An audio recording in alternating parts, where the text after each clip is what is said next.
Karena setiap kita manusia kita tidak pernah tahu ya, manusia yang baik, manusia yang amalnya diterima oleh Allah Subhanahu wa taala itu seperti apa. Kita ngaji di sini,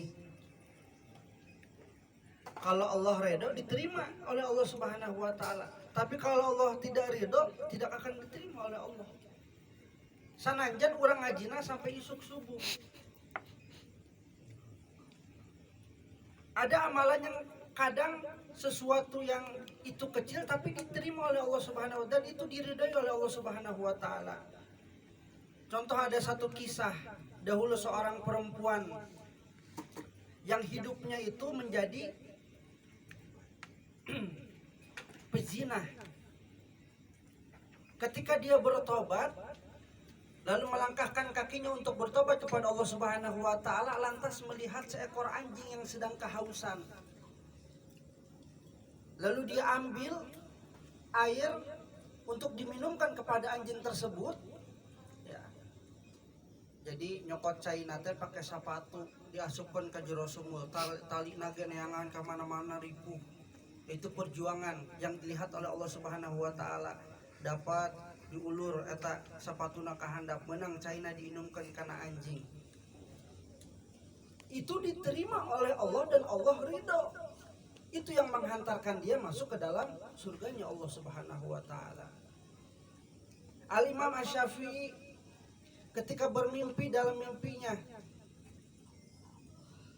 masuk surga karena kenapa? Saya hafal Al-Qur'an, bukan. Saya hafal hadis, bukan.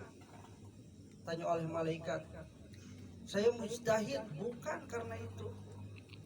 Karena apa? Karena Allah ridho. Ketika Imam Asy-Syafi'i menulis kitabnya, ada seekor lalat nemplok di dalam penanya lalu menyedot tintanya.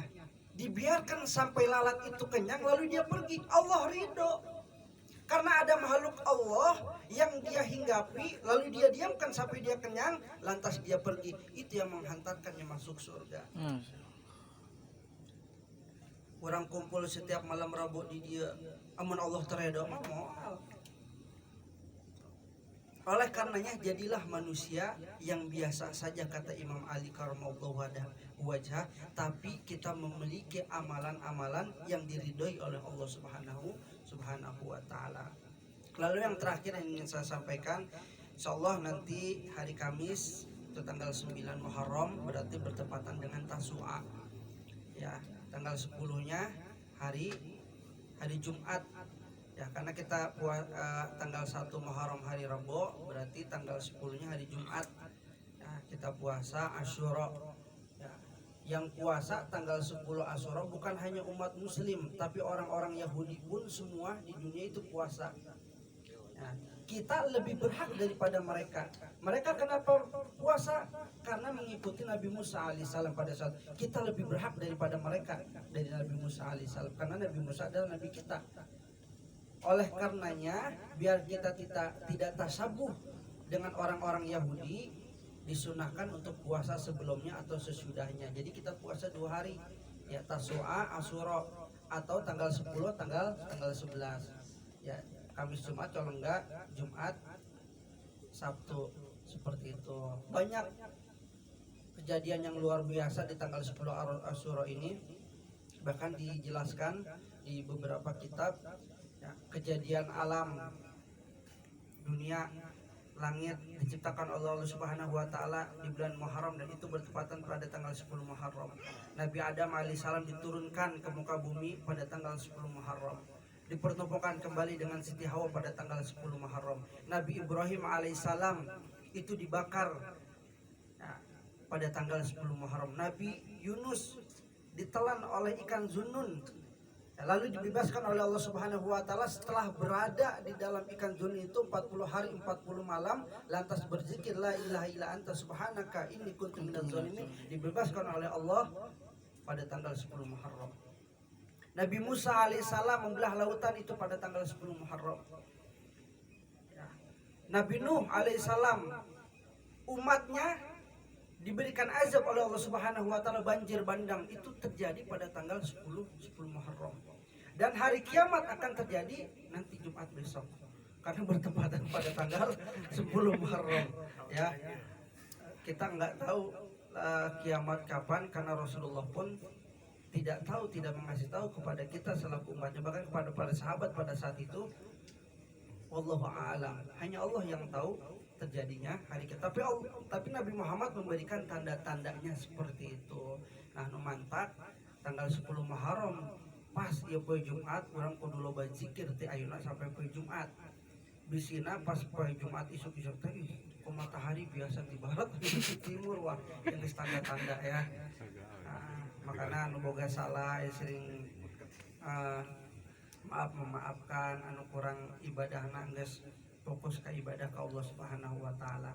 Nah, jadi nanti bulan Muharram selain itu pun dikenal di Indonesia ini sebagai lebaran anak yatim. Yang punya rezeki lebih sedekahkan kepada anak yatim. Ya. Ana hakada, kata Rasulullah SAW, barang siapa orang yang menyantuni anak yatim, hakada ma'ifil jannah. Rasulullah mengangkat kedua tangannya akan berdekatan denganku sebagaimana dua jari ini. Masya Allah, jari telunjuk jeung jari tengah berdekatan. Rasulullah mengangkat orang yang selalu menyantuni anak yatim, memberikan makan anak yatim, memperhatikan anak yatim, akan berdekatan denganku di surga. Kata Allah seperti ini, dekat amat. Ya. Makanya momen 10 Muharram santuni anak yatim. Kita tidak bisa menyantuni setiap hari, setiap minggu, setiap bulan. Momen 1 tahun ini kita santuni anak-anak yatim. Meskipun menyantuni anak yatim tong setahun sekali. Ya, alus nama boga duit tunggal teangan anak yatim. Ya, bahkan Nabi Muhammad pun seperti itu. Bahkan nabi-nabi sebelum Nabi Muhammad pun seperti itu. Nabi Ibrahim alaihissalam ketika ingin makan jangan heula umatna. Hei umatku, siapa yang belum makan? Kata Nabi Ibrahim. Nabi Ibrahim moal dahar amun can aya tamu datang ke imahna. Jadi amun arek dahar teh bareng jeung tamu. Eta mun urang makan, geus sabeuh jelema hayu urang dahar. Nah, kebiasaan kan. Oh, masa eutik je nasi liwatna. Burung kan udah datang maka bagian ya. Tersebut ya. Nabi Ibrahim alaihissalam niangan heula umatna. Hei umatku, umati malam yakul, siapa yang belum makan, ayo ta'al kemari. Seperti itu. Itu saja bisa saya sampaikan, mudah-mudahan ada manfaatnya. Wabillahi taufiq wal hidayah. Assalamualaikum warahmatullahi wabarakatuh. Waalaikumsalam warahmatullahi wabarakatuh.